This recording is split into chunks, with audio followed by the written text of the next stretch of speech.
I apologize. I just want to add a few more concepts to these ideas that I've added.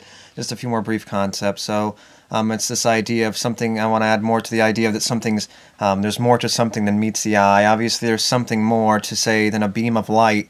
Obviously, there's photons that make up that beam of light. There's molecules that make up that beam of light based on the oxygen where the beam of light's passing through, and all the barrier, the thing that the medium which the beam of light is passing through. There's some kind of divine intervention. There's something beyond the beam of light just being a beam of light.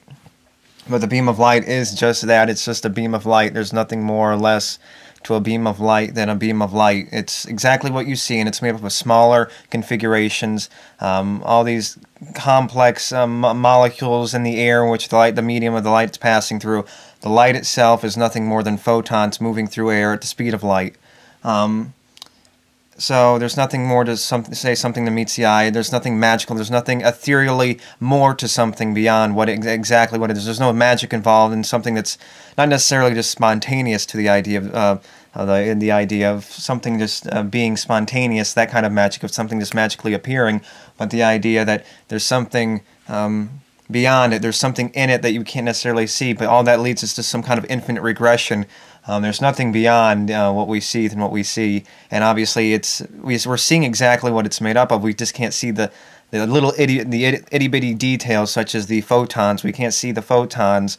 We can't see the atoms in which of oxygen in which it's moving through, the hydrogen atoms, the oxygen atoms, all sorts of things like that. The molecules, we can't see all those things, but it's there, and there's nothing more to it than these very same things. What makes us perceive more of it to it, or around it, or the idea of it is our perception that we apply to it, and that's the only thing where all this extra mysterious ethereal projection of mystery and things like that can be applied, is from our own perceptions or projections of value, the interaction between my perception and how I want to perceive it, how I perceive it, and not necessarily denial, but how I interact with it and understand it, and interact with it based on an overt interaction, such as moving around and such, and from a thought kind of way, from a perception kind of way, where you overtly deny, or you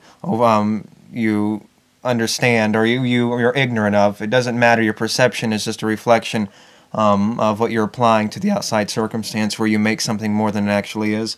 Another concept that I want to touch upon is this idea of your perception of reality, and just because you perceive and understand reality more for what it is, doesn't change the fact that when you are ignorant and you are more enjoyable. Say that the more knowledge you know, preface this example with the more knowledge you know, the more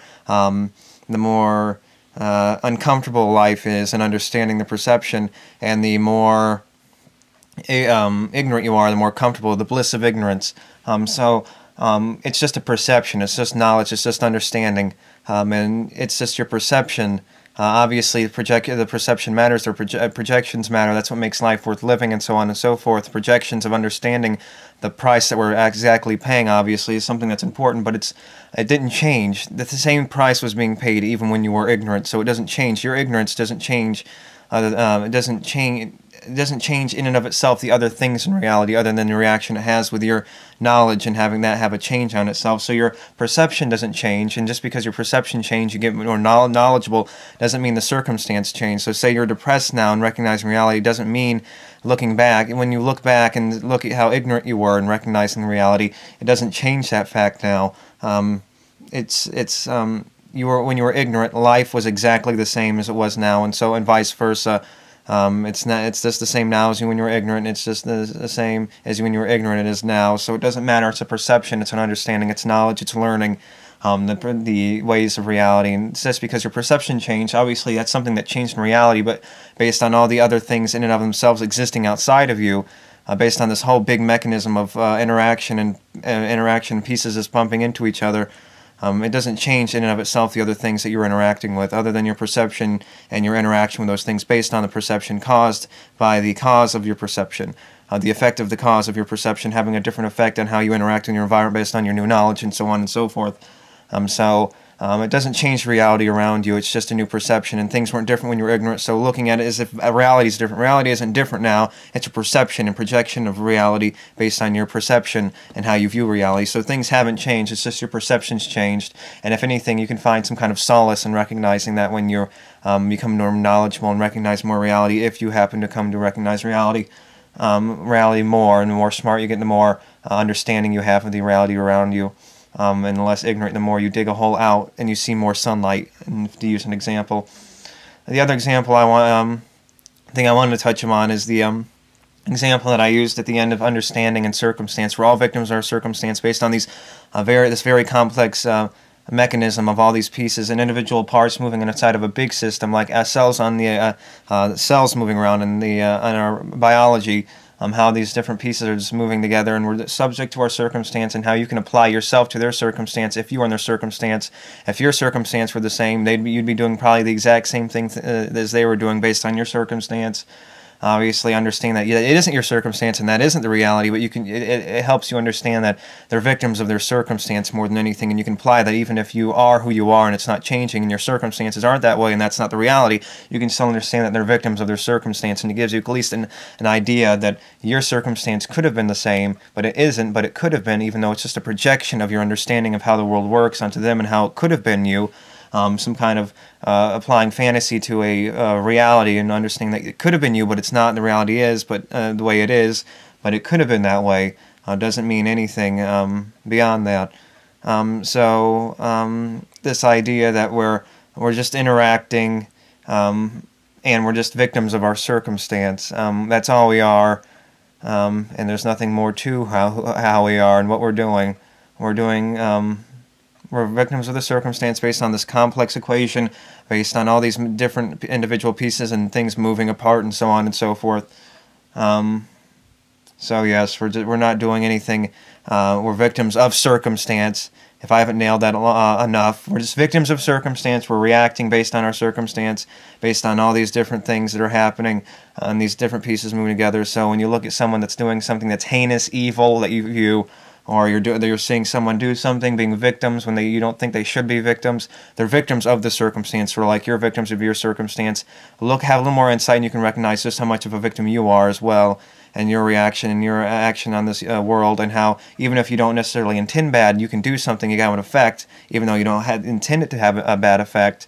That's your projection, but the reality is you can have an effect, and people can view you as being they don't necessarily apply that victim of circumstance kind of idea when understanding the reality that we're living in and how we're victims of our circumstance, and we are victims of our circumstance, and it just can be easily viewed on you, not the idea, but how you're just as much of a menace to society based on how you have an effect on the world. Even if your intentions are good, your effect can be just as much as a detriment, and how you may judge other people as having some kind of negative effect, and how you can apply them and understand from this point of view of a victim of their circumstance and the reality that we're living in based on this deterministic mechanism that we're living in, and how that can just as easily have been you, even though that isn't the case. It's the reality we're living in isn't that case.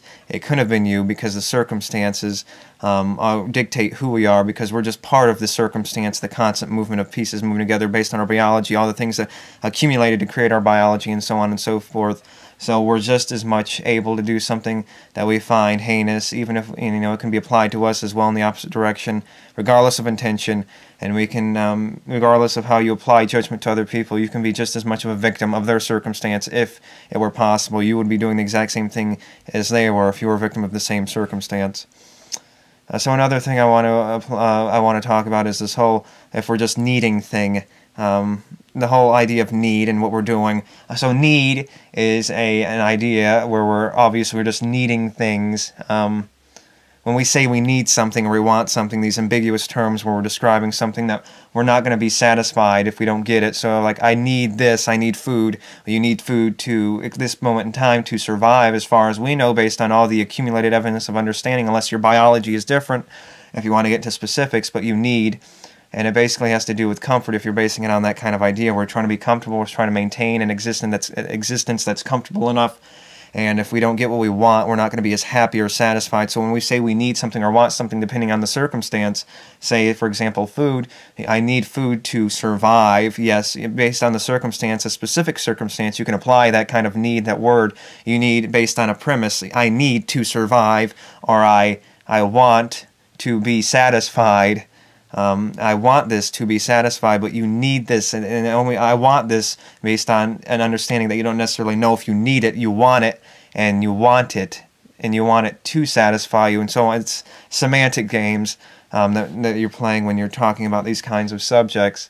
So we want something, or we need something. I wanted to cover need first. So we need something. So when we say we need something, we're applying an idea. We're projecting a need onto ourselves and saying that we need something based on something that's missing. We won't be satisfied. Premise it with something. I need this, or I won't be satisfied.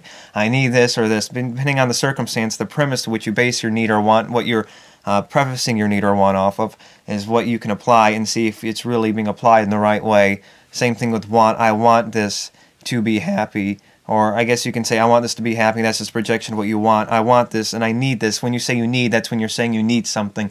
I need the new thing that's coming out to be happy. When you say to be happy, you don't necessarily, you can apply it to the idea of you to be satisfied for obviously a circumstance which we can't necessarily understand entirely until the need is either satisfied or unsatisfied, and seeing how we react to the situation, because we can't necessarily know how we're reacting to the situation until the reaction or the deed, the thing that we want to accomplish, is accomplished to say. Obviously, these are just words coming out of our mouth, and to see if this is going to be the thing that satisfies us, and so on and so forth, based on a premise that you've set up, and a prefacing it with a certain language and understanding what you need and what you don't need.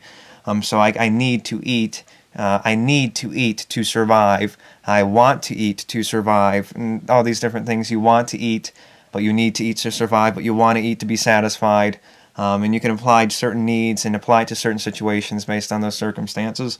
So you need to eat to survive, or you want this, and you need it to be happy, but you want it. You're projecting your want onto it, and you want to have it, but you need it to be happy, but you don't know if you're going to be happy, or you don't know if you're going to be happy if you don't get it, and you don't know if you're going to be happy if you do get it. But we can apply these to the semantics of a situation based on prefacing it and the premises in which we surround the idea of wanting and needing and things like that. So applying it that kind of way, I want this to be happy, or everything becomes a need then, and so on and so forth, and giving more examples. So I think I covered that good enough, and that's all I think I wanted to cover in this video. So thank you, and until next time, bye.